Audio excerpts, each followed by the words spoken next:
And hello everyone, welcome back to a new video. So today we will be looking at some mathematical functions, just some of them, just to get your feet wet. Now the first one I want to look at is called count. Now it returns the number of records in a table. Whilst it's kind of useless to use it on MySQL because MySQL kind of give it to you already, number of records 91, that is counting. It's still worth to check out. So count, and if we use count and we say run SQL, as you can see it returns 91, so 91 records. Here you can see there is actually 91. There's 18, 518, and you can use count whenever you need to, because you won't always receive the number of records along with what you do. Sometimes you need to know how many people there are in your customer database or whatnot. So now, what if we wanted to get the average of something?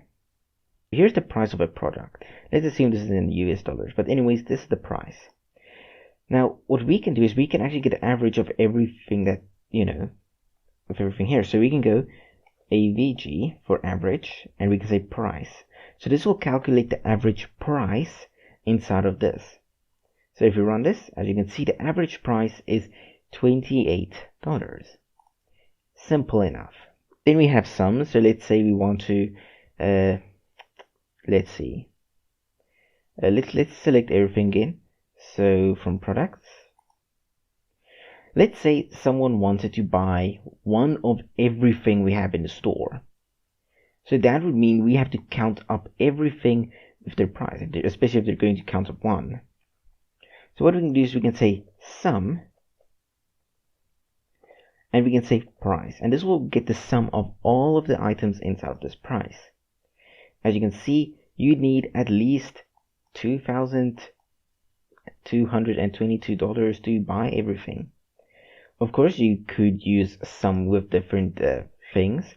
For example, let's say we wanted to... So here we can see the quantity of something. So there's 12 of whatever this is. We have the order ID, the product ID. There's 12 of them. And let's say we wanted to, and this is the amount of stock we have. Let's say we wanted to count all of the stock we have. How much stock do we have at this moment? Because we might have a limit of how much stock we can actually keep.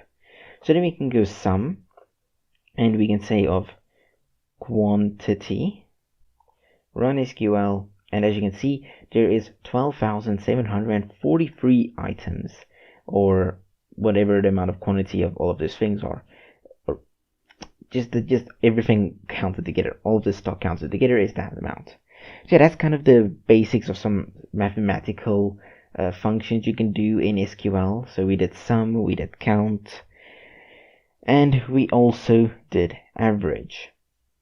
Thank you all for watching. I hope you all enjoyed, and see you all again in the next video.